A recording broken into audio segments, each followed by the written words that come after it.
L'armée reprend le contrôle de l'Umbishi au sud Kivu. Au Katanga, $5 000 de récompense pour toute information sur les meurtriers du journaliste Patrick Adonis Numbi Banza. Nord Kivu, OCHA alerte sur la dégradation de la situation humanitaire. Kinshasa, un immeuble en construction s'écroule et fait plusieurs blessés à Limete. Reprise des combats FARDC M23 sur plusieurs fronts à Lubero.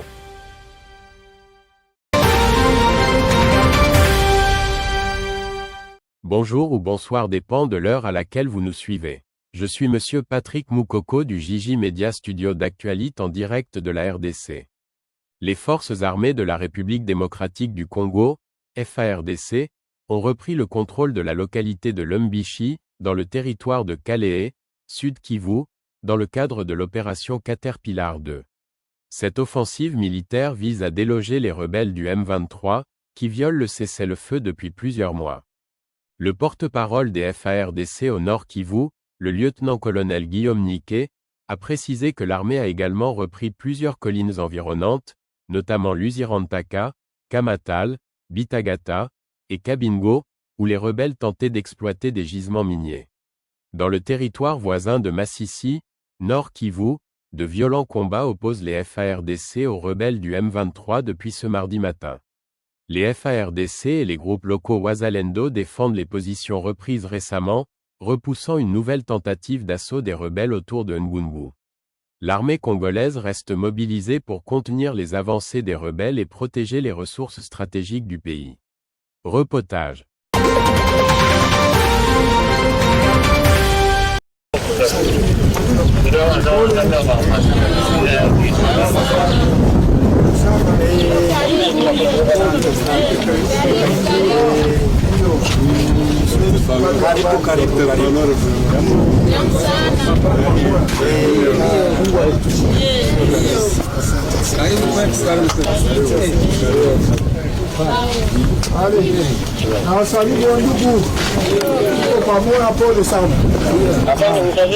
Pamoja na Mungu tutaweza. Muwe na kimya na usalama. Jeshi yenu na vijana wetu wazalendo wafanye kazi. Adui ende mbali, murudilie kazi yenu. Ndio iko natulisha sie Goma, kanya mkutumika hatutakula. Mungu atatusaidia na amani itarudia. La situation sécuritaire n'est pas encore améliorée. Il y a notre force royaliste qui est entrée. Il est en train de poursuivre l'ennemi. L'ennemi à côté de Mufunzi et ses environs. Dans le centre, il y a une force royaliste qui est en train de contrôler le centre.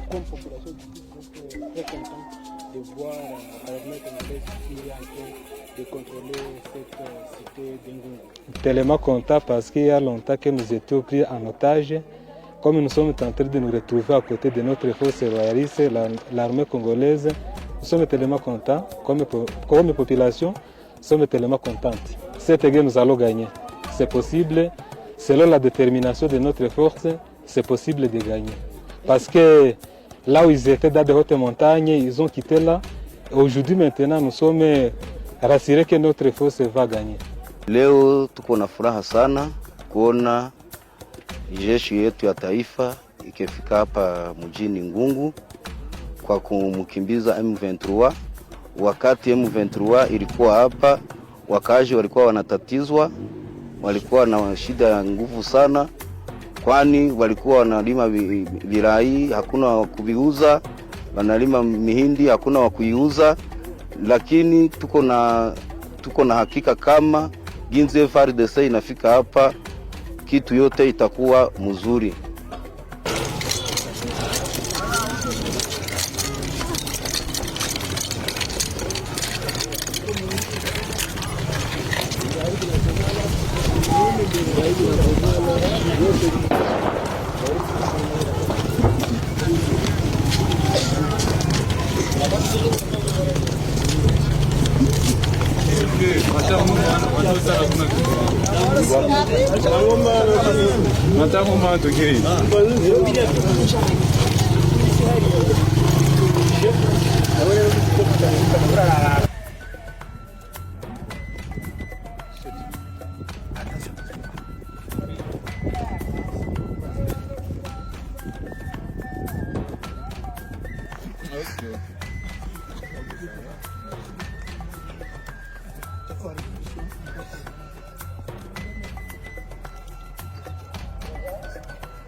Le gouverneur du Haut-Katanga, Jacques Kiabula, a exhorté la population de Lubumbashi à collaborer activement avec les autorités pour dénoncer les criminels qui sèment l'insécurité dans la région. À cet effet, une récompense de 5 000 $ américains a été promise à toute personne fournissant des informations permettant d'élucider le meurtre de Patrick Adonis Numbi Banza, un journaliste tué à coups de machette le 7 janvier alors qu'il rentrait chez lui. Le gouverneur a immédiatement réagi en instruisant les services de sécurité et de renseignement à retrouver les auteurs de ce crime odieux. Il a également tenu plusieurs réunions avec le commissaire provincial de la police, la famille du défunt, sa veuve, et des professionnels des médias, pour renforcer les mesures de sécurité et rassurer sur la détermination des autorités à faire aboutir les enquêtes. Dans son communiqué du 13 janvier, Jacques Kiabula a salué le civisme de la population et demandé aux forces de l'ordre de redoubler de vigilance pour prévenir de nouveaux drames. Ce meurtre a suscité une vive émotion dans la ville cuprifère, confrontée à une montée de l'insécurité. Reportage. Nous sommes indignés, nous sommes très en colère. La presse du Grand Katanga en général endeuillée, la presse du Haut-Katanga en particulier très abattue, parce que simplement un des nôtres nous a quittés, Patrick Adonis Numbi, et nous avons le regret de constater que le gouverneur Jacques Kiabula, qui a toujours dit qu'il était l'ami de la presse, nous constatons aujourd'hui qu'il n'a jamais été l'ami de la presse. La presse est en train de pleurer seule. Nous sommes venus dans le Haut-Katanga, disons au gouvernorat du Haut-Katanga, pour déposer le mémo. À notre grande surprise, le gouverneur du Haut-Katanga n'est pas là. Et nous voulons maintenant dire ceci, que tous les officiels du Haut-Katanga, que personne ne vienne assister la presse aux obsèques de Patrick. Nous n'avons pas besoin d'un seul franc congolais venant d'un seul officiel. Restez dans vos bureaux. Député provincial, je ne sais pas moi, député provincial ou député, comme vous voulez, un membre du gouvernement provincial, nous n'avons pas besoin de vous. Merci beaucoup.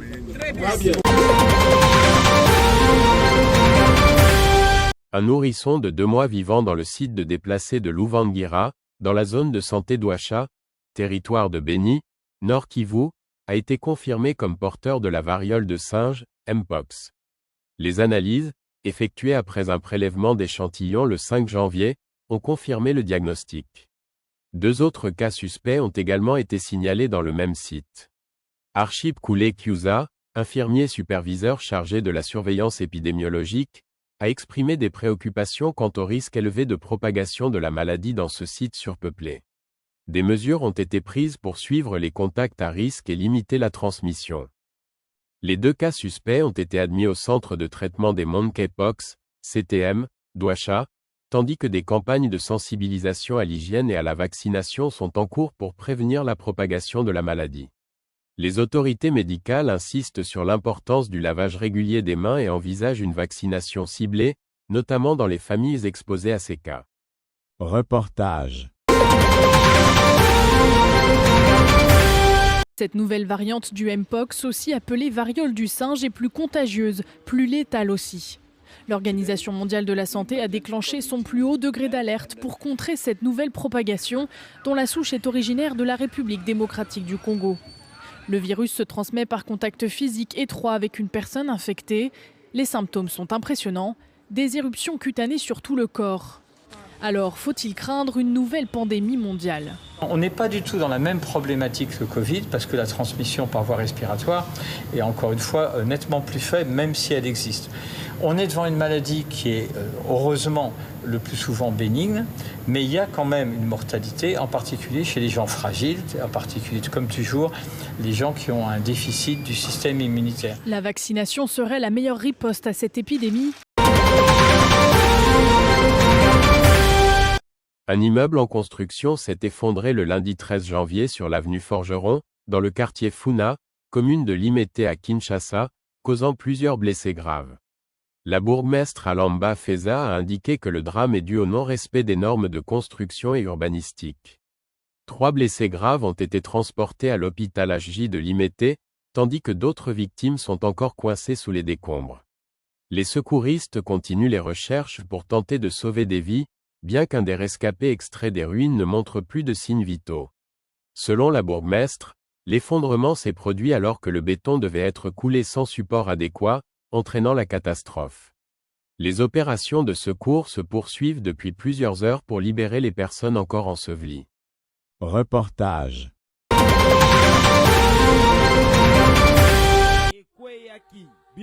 La population ndenge bayaki ebele pona ko vivre événement.